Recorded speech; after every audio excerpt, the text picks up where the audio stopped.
"Mother, mother, I am so happy," whispered the girl, burying her face in the lap of the faded, tired-looking woman who, with back turned to the shrill, intrusive light, was sitting in the one armchair that their dingy sitting-room contained. "I am so happy," she repeated. "And you must be happy too." Mrs. Vane winced, and put her thin, bismuth-whitened hands on her daughter's head. "Happy?" she echoed. "I am only happy, Sibyl, when I see you act. You must not think of anything but your acting. Mr. Isaacs has been very good to us, and we owe him money." The girl looked up and pouted. "Money, mother!" she cried.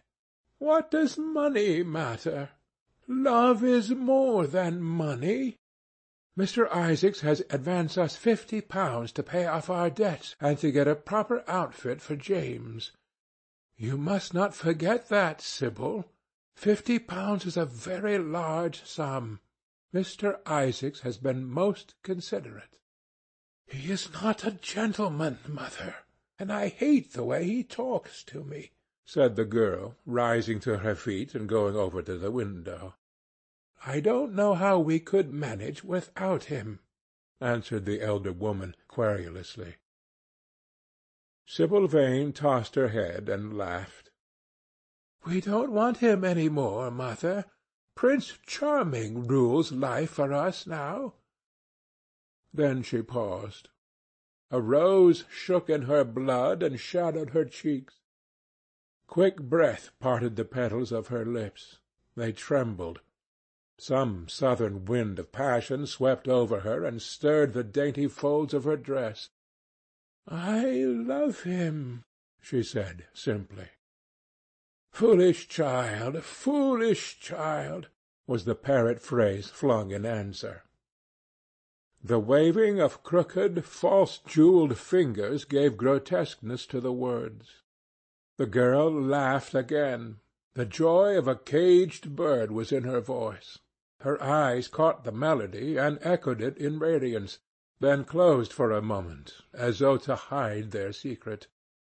When they opened, the mist of a dream had passed across them. Thin-lipped wisdom spoke at her from the worn chair, hinted at prudence, quoted from that book of cowardice whose author apes the name of common sense. She did not listen. She was free in her prison of passion. Her Prince Charming, was with her. She had called on memory to remake him. She had set her soul to search for him, and it had brought him back. His kiss burned again upon her mouth. Her eyelids were warm with his breath. Then wisdom altered its method, and spoke of espial and discovery. This young man might be rich. If so, marriage should be thought of. Against the shell of her ear broke the waves of worldly cunning. The arrows of craft shot by her. She saw the thin lips moving, and smiled. Suddenly she felt the need to speak. The wordy silence troubled her. "Mother, mother," she cried, "why does he love me so much? I know why I love him. I love him because he is like what love himself should be. But what does he see in me? I am not worthy of him. And yet, why I cannot tell, though I feel so much beneath him, I don't feel humble. I feel proud, terribly proud. Mother, did you love my father as I love Prince Charming?" The elder woman grew pale beneath the coarse powder that daubed her cheeks, and her dry lips twitched with a spasm of pain. Sibyl rushed to her, flung her arms around her neck, and kissed her. "Forgive me, mother. I know it pains you to talk about our father, but it only pains you because you loved him so much. Don't look so sad." I am as happy to-day as you were 20 years ago. Oh, let me be happy forever." "My child, you are far too young to think of falling in love. Besides, what do you know of this young man? You don't even know his name. The whole thing is most inconvenient, and really, when James is going away to Australia, and I have so much to think of, I must say that you should have shown more consideration. However, as I said before, if he is rich— Ah, mother, mother, let me be happy." Mrs. Vane glanced at her, and with one of those false theatrical gestures that so often become a mode of second nature to a stage player, clasped her in her arms. At this moment the door opened, and a young lad with rough brown hair came into the room. He was thick-set of figure, and his hands and feet were large and somewhat clumsy in movement. He was not so finely bred as his sister. One would hardly have guessed the close relationship that existed between them. Mrs. Vane fixed her eyes on him and intensified her smile. She mentally elevated her son to the dignity of an audience. She felt sure that the tableau was interesting. "You might keep some of your kisses from me, Sibyl, I think," said the lad, with a good-natured grumble. "Ah, but you don't like being kissed, Jim," she cried. "You are a dreadful old bear." And she ran across the room and hugged him. James Vane looked into his sister's face with tenderness. "I want you to come out with me for a walk, Sibyl. I don't suppose I shall ever see this horrid London again. I am sure I don't want to." "My son, don't say such dreadful things," murmured Mrs. Vane, taking up a tawdry theatrical dress with a sigh and beginning to patch it. She felt a little disappointed that he had not joined the group. It would have increased the theatrical picturesqueness of the situation. "Why not, mother? I mean it." "You pain me, my son. I trust you will return from Australia in a position of affluence. I believe there is no society of any kind in the colonies, nothing that I would call society. So when you have made your fortune, you must come back and assert yourself in London." "Society!" muttered the lad. "I don't want to know anything about that. I should like to make some money to take you and Sibyl off the stage. I hate it." "Oh, Jim," said Sibyl, laughing, "how unkind of you! But are you really going for a walk with me? That will be nice. I was afraid you were going to say good-bye to some of your friends, to Tom Hardy, who gave you that hideous pipe, or Ned Langton, who makes fun of you for smoking it. It is very sweet of you to let me have your last afternoon. Where shall we go? Let us go to the park." "I am too shabby," he said, frowning. "Only swell people go to the park." "Nonsense, Jim," she whispered, stroking the sleeve of his coat. He hesitated for a moment. "Very well," he said at last, "but don't be too long dressing." She danced out of the door. One could hear her singing as she ran upstairs. Her little feet pattered overhead. He walked up and down the room 2 or 3 times. Then he turned to the still figure in the chair. "Mother, are my things ready?" he asked. "Quite ready, James," she said, keeping her eyes on her work. For some months past she had felt ill at ease when she was alone with this rough, stern son of hers. Her shallow, secret nature was troubled when their eyes met. She used to wonder if he suspected anything. The silence, for he made no other observation, became intolerable to her. She began to complain. Women defend themselves by attacking, just as they attack by sudden and strange surrenders. "I hope you will be contented, James, with your seafaring life," she said. "You must remember that it is your own choice. You might have entered a solicitor's office. Solicitors are a very respectable class. In the country often dine with the best families." "I hate offices, and I hate clerks," he replied. "But you are quite right. I have chosen my own life. All I say is, watch over Sibyl. Don't let her come to any harm. Mother, you must watch over her. James, you really talk very strangely. Of course I watch over Sibyl. I hear a gentleman comes every night to the theatre and goes behind to talk to her. Is that right? What about that?" "You are speaking of things you don't understand, James. In the profession we are accustomed to receive a great deal of most gratifying attention. I myself used to receive many bouquets at one time. That was when acting was really understood. As for Sibyl, I do not know at present whether her attachment is serious or not, but there is no doubt that the young man in question is a perfect gentleman. He is always most polite to me.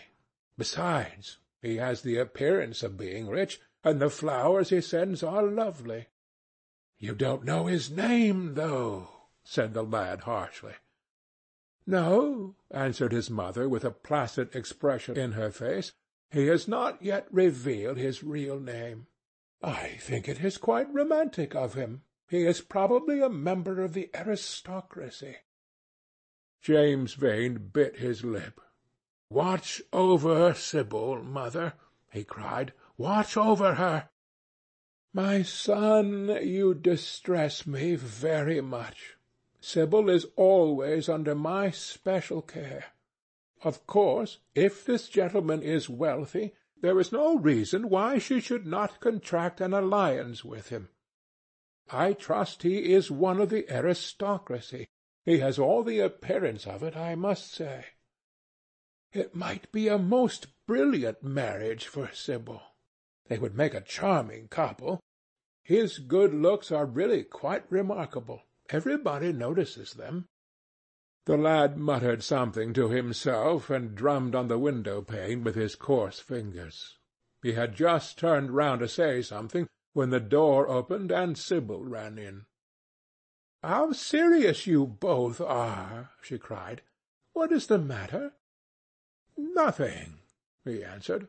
"I suppose one must be serious sometimes. Good-bye, mother. I will have my dinner at 5 o'clock. Everything is packed except my shirts, so you need not trouble." "Good-bye, my son," she answered with a bow of strained stateliness. She was extremely annoyed at the tone he had adopted with her, and there was something in his look that made her feel afraid. "Kiss me, mother," said the girl. Her flower-like lips touched the withered cheek and warmed its frost. "My child, my child!" cried Mrs. Vane, looking up to the ceiling in search of an imaginary gallery. "Come, Sibyl," said her brother impatiently. He hated his mother's affectations. They went out into the flickering, wind-blown sunlight and strolled down the dreary Euston Road. The passer-by glanced in wonder at the sullen, heavy youth who, in coarse, ill-fitting clothes, was in the company of such a graceful, refined-looking girl. He was like a common gardener walking with a rose. Jim frowned from time to time when he caught the inquisitive glance of some stranger. He had that dislike of being stared at which comes on geniuses late in life and never leaves the commonplace. Sibyl, however, was quite unconscious of the effect she was producing. Her love was trembling in laughter on her lips. She was thinking of Prince Charming, and that she might think of him all the more, she did not talk of him, but prattled on about the ship in which Jim was going to sail, about the gold he was certain to find, about the wonderful heiress whose life he was to save from the wicked red-shirted bushrangers. For he was not to remain a sailor or a supercargo or whatever he was going to be. Oh, no. A sailor's existence was dreadful. Fancy being cooped up in a horrid ship, with the hoarse hump-backed waves trying to get in, and a black wind blowing the masts down and tearing the sails into long screaming ribbons. He was to leave the vessel at Melbourne, bid a polite good-bye to the captain, and go off at once to the gold-fields. Before a week was over he was to come across a large nugget of pure gold, the largest nugget that had ever been discovered, and bring it down to the coast in a wagon guarded by 6 mounted policemen. The bushrangers were to attack them 3 times and be defeated with immense slaughter. Or no, he was not to go to the gold-fields at all. They were horrid places, where men got intoxicated and shot each other in bar-rooms, and used bad language. He was to be a nice sheep-farmer, and one evening, as he was riding home, he was to see the beautiful heiress being carried off by a robber on a black horse, and give chase and rescue her. Of course she would fall in love with him, and he with her, and they would get married and come home and live in an immense house in London. Yes, there were delightful things in store for him. But he must be very good, and not lose his temper or spend his money foolishly. She was only a year older than he was, but she knew so much more of life. He must be sure also to write to her by every mail, and to say his prayers each night before he went to sleep. God was very good and would watch over him. She would pray for him too, and in a few years he would come back quite rich and happy. The lad listened sulkily to her and made no answer. He was heartsick at leaving home. Yet it was not this alone that made him gloomy and morose. Inexperienced though he was, he had still a strong sense of the danger of Sibyl's position. This young dandy who was making love to her could mean her no good. He was a gentleman, and he hated him for that, hated him through some curious race instinct for which he could not account, and which, for that reason, was all the more dominant within him. He was conscious also of the shallowness and vanity of his mother's nature, and in that saw infinite peril for Sibyl and Sibyl's happiness. Children begin by loving their parents. As they grow older, they judge them. Sometimes they forgive them. His mother. He had something on his mind to ask of her, something he had brooded on for many months of silence. A chance phrase that he had heard at the theatre, a whispered sneer that had reached his ears one night as he waited at the stage door, had set loose a train of horrible thoughts. He remembered it as if it had been the lash of a hunting-crop across his face. His brows knit together like a wedge-like furrow, and with a twitch of pain he bit his under lip. "You are not listening to a word I am saying, Jim," cried Sibyl, "and I am making the most delightful plans for your future. Do say something." "What do you want me to say?" "Oh, that you will be a good boy and not forget us," she answered, smiling at him. He shrugged his shoulders. "You are more likely to forget me than I am to forget you, Sibyl." She flushed. "What do you mean, Jim?" she asked. "You have a new friend, I hear. Who is he? Why have you not told me about him? He means you no good." "Stop, Jim!" she exclaimed. "You must not say anything against him. I love him." "Why, you don't even know his name," answered the lad. "Who is he? I have a right to know." "He is called Prince Charming." Don't you like the name? Oh, you silly boy, you should never forget it. If you only saw him, you would think him the most wonderful person in the world. Some day you will meet him, when you come back from Australia. You will like him so much. Everybody likes him, and I love him. I wish you could come to the theatre tonight. He is going to be there, and I'm going to play Juliet. Oh, how I shall play it!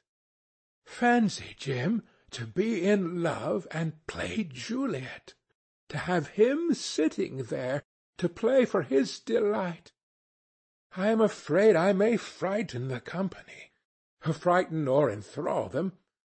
To be in love is to surpass oneself. Poor dreadful Mr. Isaacs will be shouting genius to his loafers at the bar. He has preached me as a dogma. To-night he will announce me as a revelation. I feel it. And it is all his only, Prince Charming, my wonderful lover, my god of graces. But I am poor beside him. Poor? What does that matter? When poverty creeps in at the door, love flies in through the window. Our proverbs want rewriting.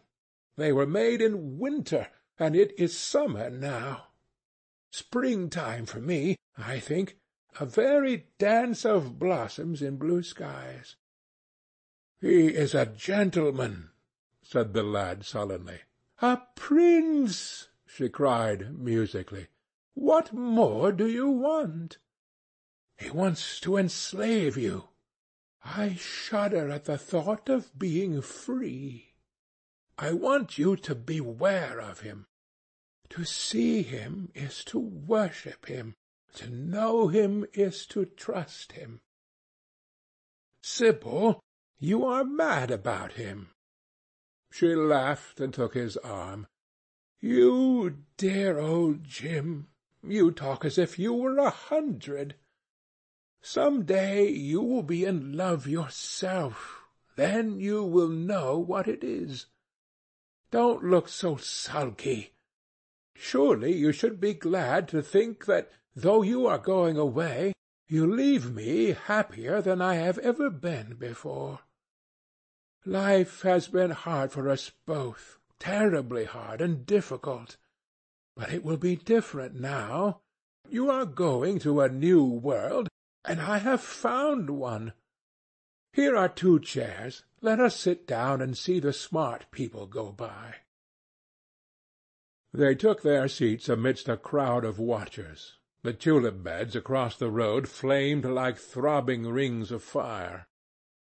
A white dust, tremulous cloud of orris root, it seemed, hung in the panting air. The brightly coloured parasols danced and dipped like monstrous butterflies.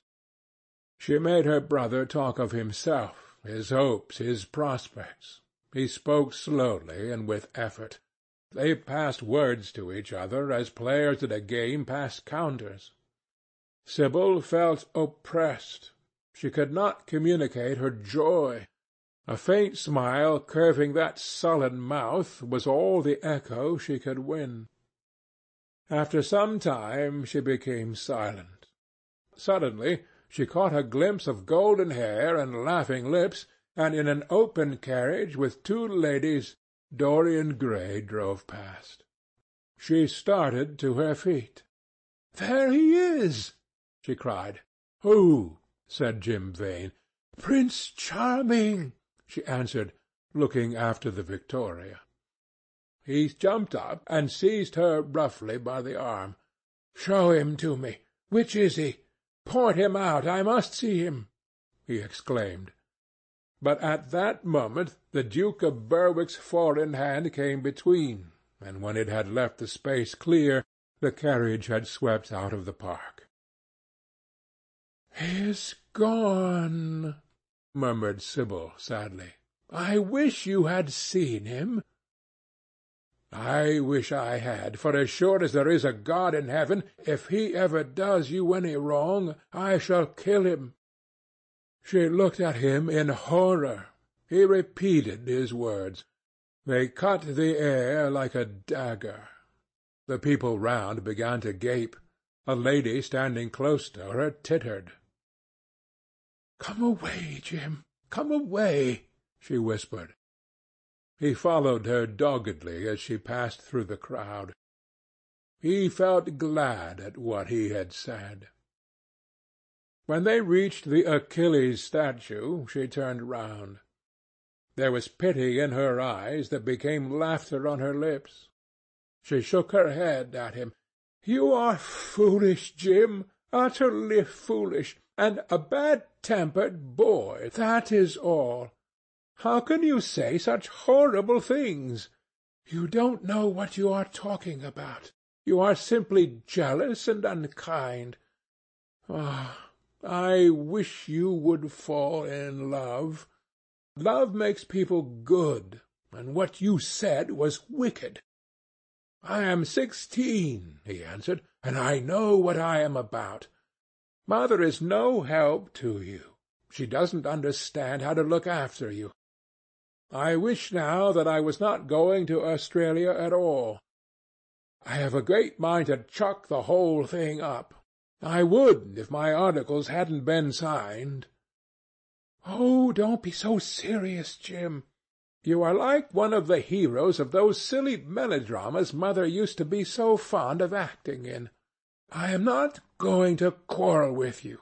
I have seen him, and oh, to see him is perfect happiness. We won't quarrel. I know you would never harm any one I love, would you?" "Not as long as you love him, I suppose," was the sullen answer. "I shall love him forever," she cried. "And he?" "Forever, too." "He had better." She shrank from him. Then she laughed and put her hand on his arm. He was merely a boy. At the Marble Arch they hailed an omnibus, which left them close to their shabby home in the Euston Road. It was after 5 o'clock, and Sibyl had to lie down for a couple of hours before acting. Jim insisted that she should do so. He said that he would sooner part with her when their mother was not present. She would be sure to make a scene, and he detested scenes of every kind. In Sibyl's own room they parted. There was jealousy in the lad's heart, and a fierce, murderous hatred of the stranger who, as it seemed to him, had come between them. Yet when her arms were flung around his neck and her fingers strayed through his hair, he softened and kissed her with real affection. There were tears in his eyes as he went downstairs. His mother was waiting for him below. She grumbled at his unpunctuality as he entered. He made no answer, but sat down to his meagre meal. The flies buzzed round the table and crawled over the stained cloth. Through the rumble of omnibuses and the clatter of street-cabs he could hear the droning voice devouring each minute that was left to him. After some time he thrust away his plate and put his head in his hands. He felt that he had a right to know. It should have been told to him before, if it was as he suspected. Leaden with fear, his mother watched him. Words dropped mechanically from her lips. A tattered lace handkerchief twitched in her fingers. When the clock struck 6, he got up and went to the door. Then he turned back and looked at her. Their eyes met. In hers he saw a wild appeal for mercy. It enraged him. "Mother, I have something to ask you," he said. Her eyes wandered vaguely about the room. She made no answer. "Tell me the truth. I have a right to know.